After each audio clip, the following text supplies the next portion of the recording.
فاعوذ باللہ من الشیطان الرجیم بسم اللہ الرحمن الرحیم وتعاونوا علی البر والتقوى ولا تعاونوا علی الاثم والعدوان۔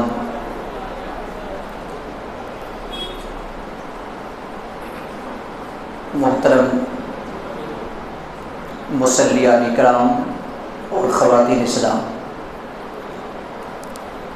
اللہ سبحانہ و تعالیٰ کی توفیق سے آج کی نماز تراویح میں سورۃ النساء کی آخری چند آیتیں اور سورۃ المائدہ کی آیت نمبر 1 سے 83 تک، یعنی مکمل 6 پارہ تک تلاوت کی گئی ہے۔ آج کتنے تراویح ہیں؟ 7ویں تراویح ہے، اور اس اعتبار سے ہم ایک پارہ پیچھے چل رہے ہیں۔ آج کی نماز تراویح میں سورۃ النساء کی آیتوں کا ذکر تو میں نے کل کر دیا تھا۔ آج سورۃ المائدہ کی چند آیتوں کا خلاصہ آپ کے سامنے کروں گا۔ مائدہ کا معنی ہوتا ہے دسترخوان۔ مائدہ کا معنی دسترخوان، یعنی وہ پلیٹ، وہ ٹرے جس میں کھانے موجود ہوں۔ مومنوں کو بڑی چاہت ہوتی ہے، دعوت کا نام سنتے ہی مسلمانوں کا دل باغ باغ ہو جاتا ہے۔ کیا جملوں کا حال ہے؟ دسترخوان کی گزارش اور درخواست حضرت عیسیٰ علیہ السلام کے حواریوں نے کیا تھا۔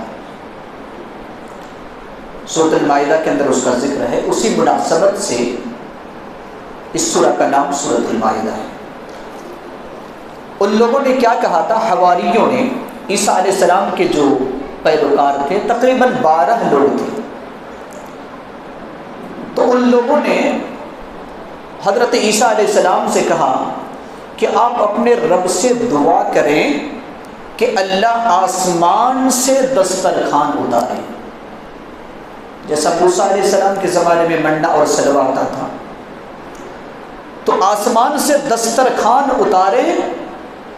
لیکن ان کے حواریوں نے کہا، عیسیٰ علیہ السلام کے ماننے والوں نے کہا، اس کا مطلب یہ نہیں کہ ان کا ایمان نہیں تھا، ایمان تھا، اللہ اتار سکتا ہے، لیکن اس کی تفصیل قرآن اور حدیث کے اندر نہیں ہے۔ ایک مفسر جریر رحمہ اللہ فرماتے ہیں کہ اللہ رب العالمین نے جب حضرت عیسیٰ علیہ السلام نے دعا کی کہ اللہم انزل علینا مائدۃ من السماء، اے اللہ آسمان سے دسترخوان نازل فرما، تو اللہ رب العالمین نے دسترخوان اتارا۔ لیکن قرآن اور حدیث میں نہیں ہے۔ مفسر اپنی تفسیر کے اندر لکھتے ہیں کہ دسترخوان اتارا جس میں 7 روٹیاں اور 7 مچھلیاں تھیں بنی ہوئی۔ اللہ رب العالمین نے کہا تھا کہ تم اس کو کھانا، اس کو چھپانے کی کوشش نہ کرنا، تم کھاؤ گے تو یہ ختم نہیں ہوں گے۔ لیکن اللہ رب العالمین پر زیادہ یقین نہیں تھا، چھپانا شروع کیا اور وہ سب ختم ہو گئے۔ بہرحال اس مناسبت سے اس سورہ کا نام کیا ہے؟ سورۃ المائدہ ہے۔ سورۃ المائدہ کی آیت نمبر 2 میں ایک ٹکڑا میں نے آپ کے سامنے پڑھی ہے۔ اللہ رب العالمین نے فرمایا کہ وَتَعَاوَنُوا عَلَى الْبِرِّ وَالتَّقْوَى وَلَا تَعَاوَنُوا عَلَى الْإِثْمِ وَالْعُدْوَانِ۔ یہ بہترین اصول ہے۔ اللہ رب العالمین نے کہا کہ نیکی اور تقوی کے کام میں ایک دوسرے کی مدد کرو، اور گناہ اور ظلم کے کام میں ایک دوسرے کی مدد مت کرو۔ ایک بہترین اصول ہے۔ آپ جب بھی کسی کا تعاون کرنے جائیں، کسی کی مدد کرنے جائیں کسی بھی اعتبار سے، تو دیکھیں کہ اس کام میں گناہ ہے پرہیزگاری ہے یا نیکی ہے یا ظلم ہے، کیا ہے؟ اگر اس میں نیکی ہے تو اللہ رب العالمین نے کہا حکم دیا ہے مدد کرو۔ مثال کے طور پر نیکی کے کام میں مدد کرنا کیا ہے کہ آپ گھر سے آ رہے ہیں، ایک آدمی مسجد آنا چاہتا ہے، آپ کی گاڑی اکیلی ہے، آپ اکیلے ہیں، تو آپ ایک آدمی کو بیٹھا کر لا لیں، تو یہ مدد کرنا ہے کس میں؟ نیکی کے کام میں۔ ایک مثال دیا میں، اس طرح بہت ساری مثالیں ہو سکتی ہے۔ گناہ کے کام میں مدد کرنے کا مطلب کیا ہے کہ ہم شراب تو نہیں پیتے، کوئی ہمارے پاس پیسے مانگنے کے لیے آیا اور ہمیں معلوم ہے کہ پیسہ وہ شرابی کے لیے استعمال کرے گا، اگر ہم نے جان بوجھ کر کے بھی دے دیا تو گناہ کے کام میں مدد کرنا ہے۔ تو اللہ رب العالمین نے ایک اصول بتا دیا کہ تم نیکی اور پرہیزگاری میں ایک دوسرے کا تعاون کرو، ایک دوسرے کی امداد کرو، اور برائی اور ظلم کے کام میں ایک دوسرے کی مدد مت کرو، یہ اللہ رب العالمین نے واضح طور پر حکم دیا۔ سورۃ المائدہ میں ایک آیت کا ٹکڑا، ایک ایسی آیت ہے جس آیت کو لے کر کے ایک یہودی عالم عمر ابن خطاب رضی اللہ تعالی عنہ کی خدمت میں حاضر ہوا تھا اور کہا تھا، اے عمر ابن خطاب، اگر ہماری تورات کے اندر اس آیت کو اللہ نازل کرتا تو ہم اس کو عید کا دن مناتے۔ عمر ابن خطاب کا زمانہ تھا، عمر ابن خطاب نے کہا وہ کون سی آیت ہے؟ کہا سورۃ المائدہ کی آیت نمبر 3، الیوم اکملت لکم دینکم واتممت علیکم نعمتی ورضیت لکم الاسلام دینا۔ آج میں نے دین کو مکمل کر دیا، اپنی نعمت پوری کر دی اور دین اسلام پر میں راضی ہو گیا۔ اللہ رب العالمین نے آسمان سے اعلان کیا۔ تو عمر بن خطاب نے کہا کہ اللہ کا شکر ہے کہ اس آیت کا جس دن نزول ہوا تھا وہ ذی الحجہ مہینے کی 9 تاریخ تھی اور جمعہ کا دن تھا، اور جمعہ کا دن بھی کیا ہوتا ہے؟ عید المومنین ہوتا ہے۔ گویا کہ اللہ کا شکر ہے کہ جس دن اللہ رب العالمین نے اس آیت کو نازل کی وہ بھی عید کا دن تھا۔ اللہ رب العالمین نے امت مسلمہ کے لیے، امت محمدیہ کے لیے کئی خصوصیات دی ہے، ان میں سے ایک خصوصیت کا ذکر سورۃ المائدہ کے اندر اللہ رب العالمین نے کیا ہے۔ آیت نمبر 26 میں اللہ رب العالمین نے آیت نمبر 6 میں کیا ہے، وہ ذکر کیا ہے، اہل ایمان سے خطاب کیا اور کہا، یا ایھا الذین آمنوا اذا قمتم الی الصلاۃ فاغسلوا وجوہکم وایدیکم الی المرافق وامسحوا رؤوسکم وارجلکم الی الکعبین وان کنتم جنبا فاطہروا وان کنتم مرضی او علی سفر فان لم تجدوا ماء۔ آگے اللہ رب العالمین نے اس طرح کی آیتیں اور بھی بتائی، میں ابھی پڑھ کر سناؤں گا۔ اللہ رب العالمین نے فرمایا کہ اے ایمان والو، جب تم نماز کے لیے کھڑے ہو، آیت نمبر 6 میں ہے، اذا قمتم الی الصلاۃ، تو کیا کرو؟ فاغسلوا وجوہکم وایدیکم الی المرافق، اپنے چہرے کو دھو اور اپنے ہاتھ کو کوہنی تک دھو، وامسحوا برؤوسکم، اپنے سر کا مسح کرو، وارجلکم الی الکعبین، اور اپنے پیر کو ٹخنوں تک دھو۔ یہ اللہ رب العالمین نے وضو کا طریقہ بتایا، گویا کہ ہم جس طریقے سے وضو کرتے ہیں وضو کا طریقہ ہے۔ اب اللہ رب العالمین نے ایک اور بات کہی ہے جو امت محمدیہ کی خصوصیت میں سے ہے۔ اللہ رب العالمین نے کیا کہا؟ وَإِن كُنتُمْ جُنُبًا فَاطَّهَّرُوا، اگر تم ناپاک ہو جاؤ، حالت جنابت میں ہو تو کیا کرو؟ فَاطَّهَّرُوا، غسل کر لیا کرو۔ کوئی بھی اگر انسان ناپاک ہو جاتا ہے، جنبی کی حالت میں ہوتا ہے تو غسل کرتا ہے۔ آگے اللہ رب العالمین نے کیا فرمایا؟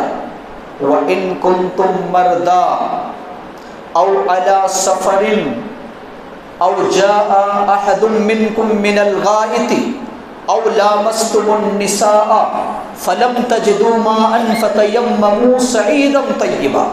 اللہ رب العالمین نے فرمایا کہ اگر تم میں سے کوئی بیمار ہو یا سفر میں ہو یا قضائے حاجت سے واپس آ رہا ہو یا اپنی بیوی سے ہم بستری کی ہو، فلم تجدوا ماء، پھر پانی نہ ملتا ہو، تو اب راستہ کیا ہے؟ اللہ رب العالمین نے فرمایا فَتَيَمَّمُوا صَعِيدًا طَيِّبًا، پاک مٹی سے تیمم کر لیا کرو، پاک مٹی سے کیا کرو؟ تیمم کرو۔ امت محمدیہ کی خصوصیت یہ ہے، صحیح مسلم کی روایت ہے، اللہ کے رسول صلی اللہ علیہ وسلم نے فرمایا کہ اس امت کی کئی خصوصیات ہیں، ان میں سے 3 خصوصیت کو صحیح مسلم کے اندر روایت کی گئی ہے۔ پہلی خصوصیت یہ ہے کہ امت محمدیہ کی جو صف ہے وہ فرشتوں کی صف جیسی ہے۔ جب نماز پڑھنے کے لیے ہم اور آپ کھڑے ہوتے ہوں تو ہماری صف کیسے ہونی چاہیے؟ فرشتوں کی طرح۔ اور فرشتوں کی صف کیسے ہے؟ سورۃ الصف کے اندر اللہ رب العالمین نے فرمایا کأنہم بنیان مرصوص، گویا کہ فرشتے جب کھڑے ہوتے ہیں تو شیشے پگھلائی ہوئی دیوار کی طرح کھڑے ہوتے ہیں۔ جب دیوار میں شیشہ کو پگھلا دیا جائے تو وہاں پر کوئی خالی جگہ نہیں رہتی۔ اللہ کے رسول صلی اللہ علیہ وسلم فرماتے کہ میری امت کی خصوصیت یہ ہے کہ جب یہ نماز میں کھڑی ہوگی میری امت تو فرشتوں کی صفوں کی طرح میری امت کی صفیں ہوں گی۔ اسی لیے قدم سے قدم اور کاندھے سے کاندھے ملا لینا چاہیے، یہ ایک اہم سنت ہے، یہ اور امت محمدیہ کی خصوصیت ہے۔ دوسری خصوصیت یہ ہے کہ روئے زمین کو اللہ رب العالمین نے امت محمدیہ کے لیے مسجد بنا دی ہے۔ آپ سفر میں ہیں، کہیں ہیں، وہاں مسجد نہیں مل رہی ہے، آپ کہیں بھی کھڑے ہو کر نماز پڑھ سکتے ہیں۔ اس سابقہ امتوں نے یہ رخصت نہیں تھی، ان کے لیے عبادت خانہ کا ہونا ضروری تھا کہ وہ عبادت خانے ہی میں جا کر عبادت کر سکتے تھے۔ امت محمدیہ کی چھوٹ اور خصوصیت ہے، رخصت ہے کہ پوری زمین کو اللہ رب العالمین نے مسجد بنا دی۔ اور تیسری خصوصیت جو اس آیت سے مناسبت سے ہے وہ یہ کہ زمین کی مٹی کو اللہ رب العالمین نے امت محمدیہ کے لیے پاک بنا دیا ہے۔ جب ہم اور آپ طہارت لیتے ہیں تو امت محمدیہ کی 3 قسم کی طہارتیں ہوتی ہیں۔ پہلی طہارت تو ہم وضو کرتے ہیں، وضو کرتے ہیں، کوئی انسان کا وضو اگر ٹوٹ جائے تو اس کا راستہ کیا ہے؟ وضو کرنا ہے۔ اگر کوئی انسان ناپاک ہو جائے تو کیا کرتا ہے؟ غسل کرتا ہے، یہ بھی ایک طہارت ہے۔ اب اللہ رب العالمین نے یہاں پر کیا فرمایا؟ 4 باتیں کہی ہیں کہ اگر تم بیمار کی حالت میں ہو، مثال کے طور پر کوئی بیمار پڑ گیا اور اگر پانی کا استعمال کرے تو پانی استعمال کرنے کی وجہ سے اس کی بیماری میں اضافہ کا امکان ہے تو پانی کو استعمال نہیں کرے گا۔ یا کوئی انسان حالت سفر میں ہے، پانی کی قلت ہے، اگر جو باٹل میں پانی ہے اگر وہ پانی استعمال کر لے تو پھر وہ انسان پانی پینے کے لیے تڑپے گا۔ تو ایسی صورت میں، اور پھر تیسری، اگر کوئی انسان قضائی حاجت کے لیے گیا ہو اور پانی نہ مل رہا ہو، یا اپنی بیوی سے ہم بستری بھی کی ہو اور پانی نہ مل رہا ہو، تو ایسی صورت میں اللہ رب العالمین نے فرمایا کہ پاک مٹی سے تیمم کر لو۔ پاک مٹی سے کیا کرو؟ تیمم کر لو۔ تیمم کا طریقہ کیا ہے؟ اللہ رب العالمین نے کہا فَامْسَحُوا بِوُجُوهِكُمْ وَأَيْدِيكُمْ مِنْهُ، کہ اپنے چہرے اور اپنے ہاتھوں کو کا مسح کر لو۔ اللہ کے رسول صلی اللہ علیہ وسلم طریقہ سکھاتے ہیں۔ ایک صحابی رسول کو دیکھا، صحیح بخاری اور صحیح مسلم کی روایت ہے، سفر میں تھے تو ایک شخص نماز جماعت سے الگ ہے، نماز نہیں پڑھ رہے ہیں، نماز ختم ہو گئی تو اللہ کے رسول صلی اللہ علیہ وسلم نے پوچھا، بلایا، کہا تم نے نماز کیوں نہیں ادا کی؟ کہ اللہ کے رسول صلی اللہ علیہ وسلم میں جنبی ہو گیا تھا، مجھے احتلام ہو گیا تھا، میں ناپاک ہو گیا، پانی نہ ملنے کی وجہ سے میں غسل نہیں کر سکا، جس کی وجہ سے میں نماز میں شریک نہیں ہو سکا۔ اللہ کے رسول صلی اللہ علیہ وسلم نے فرمایا تمہارے لیے یہی کافی تھا، اور آپ نے اپنے دونوں ہاتھ کو زمین پر مارا۔ یہ تیمم کا طریقہ سیکھ لیجیے، دونوں ہاتھ کو آپ صلی اللہ علیہ وسلم نے زمین پر مارا اور اس طریقے سے پھونک مارا، کیونکہ اس میں کچھ کوڑے کرکٹ ہوں گے، وہ ختم ہو گئے۔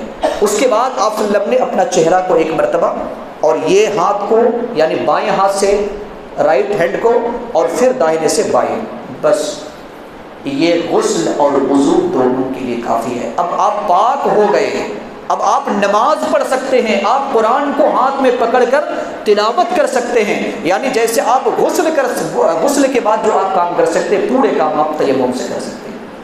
لیکن ہاں اگر پھر پانی مل جائے تو اب ایسی صورت میں آپ پر غسل واجب ہے۔ تو اللہ رب العالمین نے یہ طریقہ بھی سورۃ المائدہ کی آیت نمبر 6 میں بتایا ہے۔ ایک واقعہ اللہ رب العالمین نے بتایا ہے سورۃ المائدہ کی آیت نمبر 27، 28، 29، 3-4 آیتوں کے اندر اللہ رب العالمین نے بات کہی ہے۔ اس دنیا میں سب سے پہلا جو قتل ہوا تھا وہ کون تھا؟ آپ میں سے کوئی بتا سکتے ہیں؟ آدم علیہ السلام کا بڑا بیٹا۔ ہاں، آدم علیہ السلام کا بیٹا۔ اچھا، بیٹا کا نام کیا تھا جس نے قتل کیا تھا؟ جی، قابل یا حابل؟ یہاں پر ایک نقطہ یاد رکھنا ہے، اب کبھی بھی نہیں بھولیں گے کہ قاتل کون تھا۔ قاتل کا پہلا حرف کیا ہوتا ہے؟ قاف ہوتا ہے۔ کیا ہوتا ہے؟ قاف، نقطہ والا قاف۔ اور جو قاتل تھا وہ قابل تھا، یعنی قابل کا بھی پہلا حرف کیا ہے؟ قاف ہے۔ تو قابل کیا تھا؟ قاتل تھا، اور حابل مقتول، یعنی حابل کو قتل کیا گیا تھا۔ اللہ رب العالمین نے فرمایا کہ وَاتْلُ عَلَيْهِمْ نَبَأَ ابْنَيْ آدَمَ اذ قربا قربانا فتقبل من احدهما ولم يتقبل من الاخر قال لاقتلنك قال انما يتقبل الله من المتقين۔ آیت نمبر 27 ہے سورۃ المائدہ کی کہ اے نبی صلی اللہ علیہ وسلم، آپ آدم کے دونوں بیٹے کا واقعہ اپنی امت کو سنائیے۔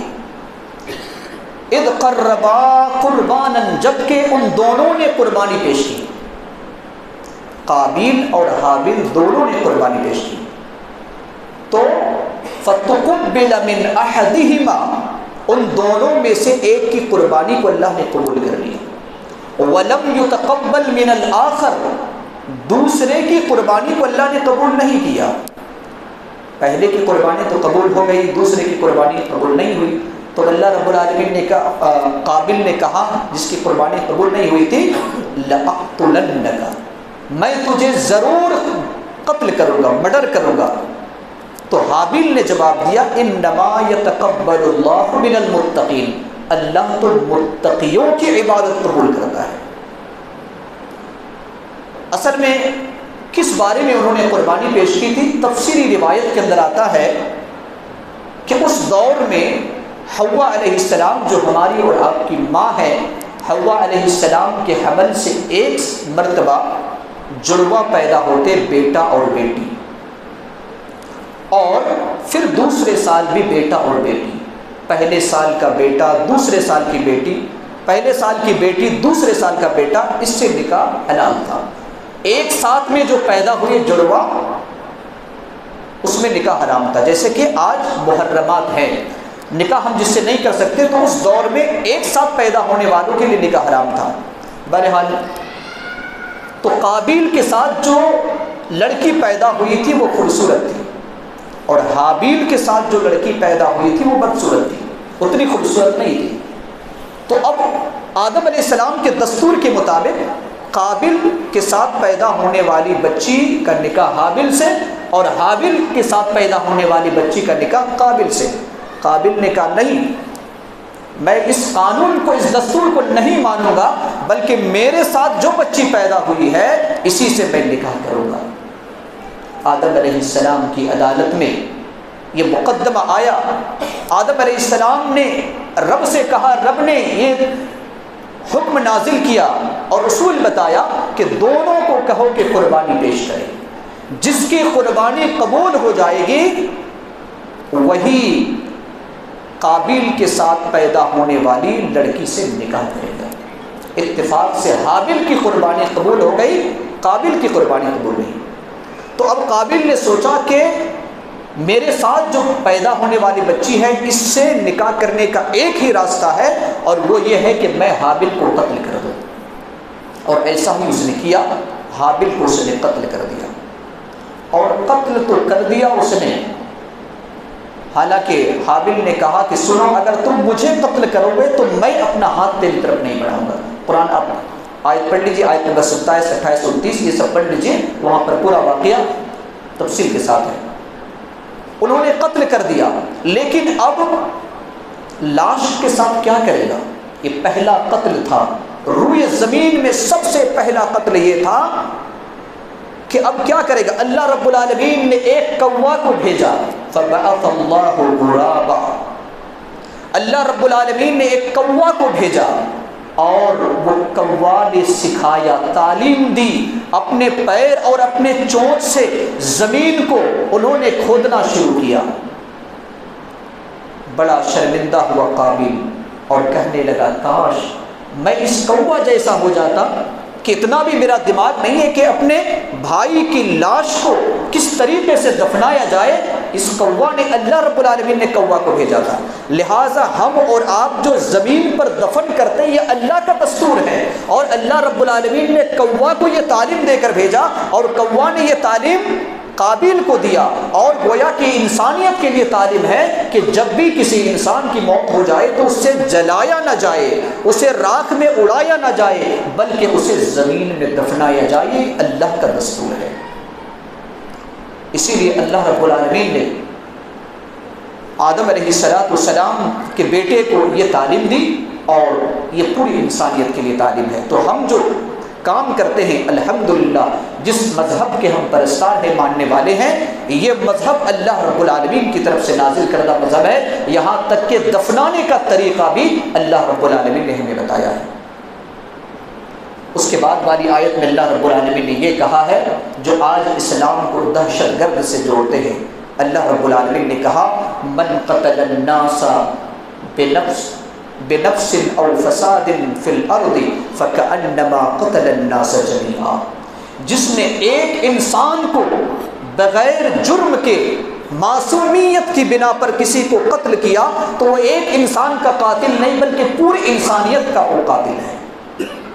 ایک انسان کو اگر آپ نے، کسی نے بھی قتل کر دیا بغیر قصور کے، جو شریعت میں جس کی سزا ہے اس کے بغیر اگر کسی نے قتل کر دیا تو اللہ رب العالمین نے کہا کہ وہ ایک آدمی کا قاتل نہیں، پوری انسانیت کا قاتل ہے۔ وَمَنْ أَحْيَاهَا فَكَأَنَّمَا أَحْيَا النَّاسَ جَمِيعًا، اور جس نے ایک انسان کو زندہ کیا اس نے گویا کہ پوری انسان کو بچا دیا۔